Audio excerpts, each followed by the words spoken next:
ang tatalakayin ko ngayon ng Biblia. Pero bago ang lahat, manalangin tayo. Panginoong Hesus at Banal na Espiritu, gabayan po ninyo ako ngayon sa pag-aaral ko sa Biblia. Amen! Ang salitang Biblia ay nanggaling sa salitang Latin at Griego na nangangahulugang libro, isang angkop na pangalan. Dahil ang Biblia ay ang aklat para sa lahat ng tao sa lahat ng panahon. Ito ay aklat na walang katulad at katangi-tangi sa lahat ng aklat. Ang Biblia ay binubuo ng 66 na mga aklat. Kasama sa mga ito ay mga aklat ng kautusan gaya ng Levitico at Deuteronomio. Mga aklat kasaysayan gaya ng Ezra at mga gawa. Mga aklat tulaan gaya ng mga awit at mga ngaral. Mga aklat ng mga hula gaya ng Isayas at Pahayag.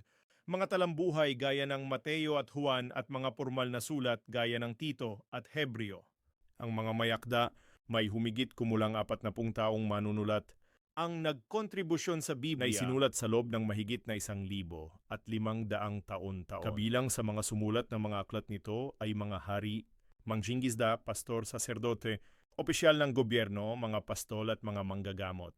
Mula sa mga pagkakaibang ito nabuo ang isang hindi kapanipaniwalang pagkakaisa na may iisang tema na bumubuo sa mga aklat mula umpisa hanggang wakas. Ang pagkakaisa ng mga aklat ng Biblia ay sa kadahilanang ang talagang mayakda nito ay ang Diyos mismo. Ang Biblia ay hiningahan ng Diyos, Timoteo 3:16.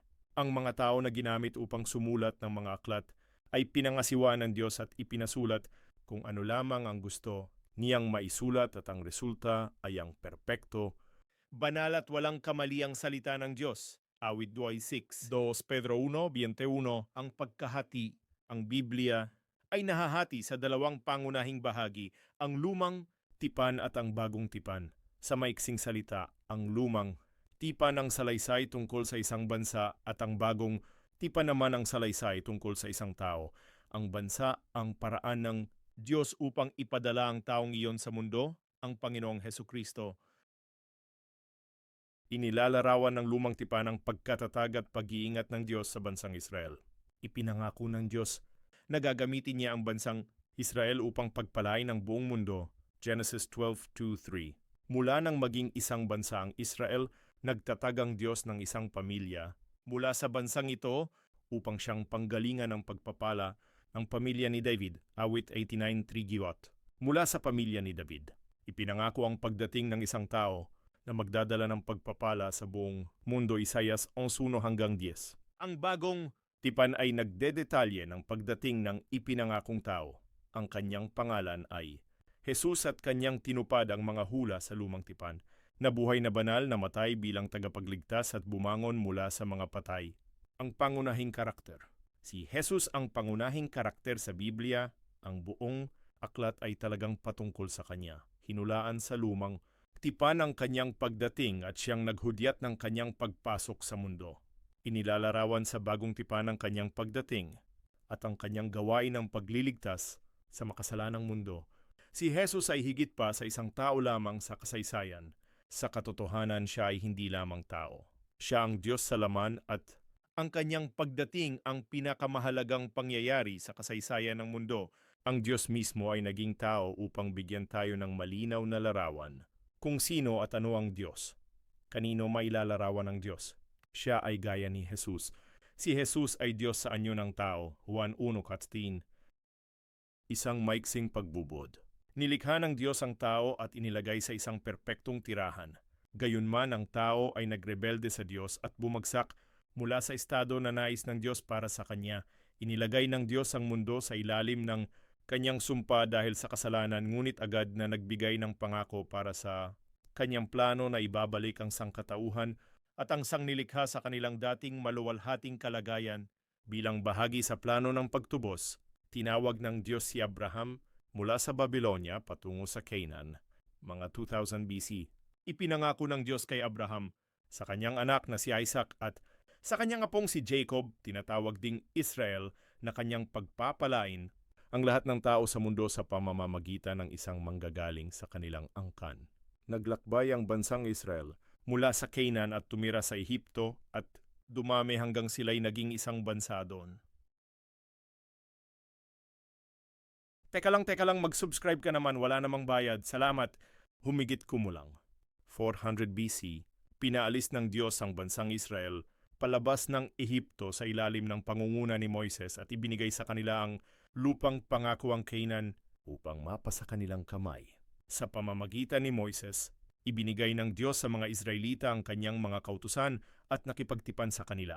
Kung sila'y mananatiling tapat sa Diyos at hindi sasamba sa mga Diyos-Diyosan ng mga katabing mga bansa, sila'y pagpapalain.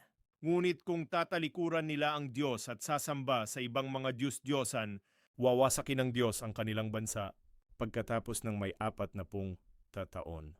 Sa pamumuno ni Haring David at ng kanyang anak na si Solomon, ang Israel ay nagkaisa bilang isang dakila at makapangyarihang bansa. Ipinangako ng Diyos kina David at Solomon na mga galing sa kanilang angkan ang isang hari na maghahari magpakailanman. Pagkatapos ng paghahari ni Solomon, ang bansang Israel ay nahati. Ang Demo-tribo sa Hilaga ay tinawag na Israel. Sila ay tumagal sa loob ng 200 taon hanggang parusahan sila ng Diyos dahil sa kanilang pagsamba sa mga Diyos-Diyusan.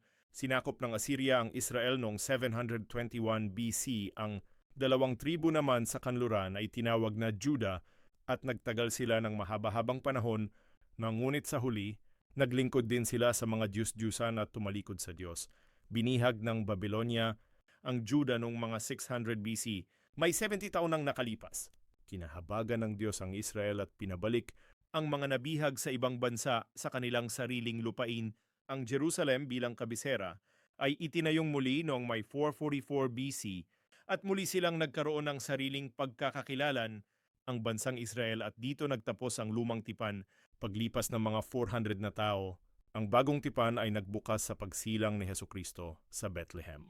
Si Jesus ang ipinangako ng Diyos na magmumula sa lahi ni Abraham at David, ang siyang magsasakatuparan ng mga plano ng Diyos upang tubusin ang sangkatauhan at muling ibalik ang sangnilikha sa orihinal nitong kalagayan.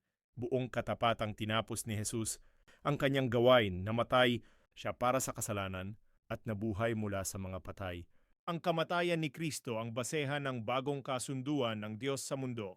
Ang lahat ng sasampalataya kay Jesus ay maliligtas sa kasalanan at mabubuhay magpakailanman kapiling ang Diyos.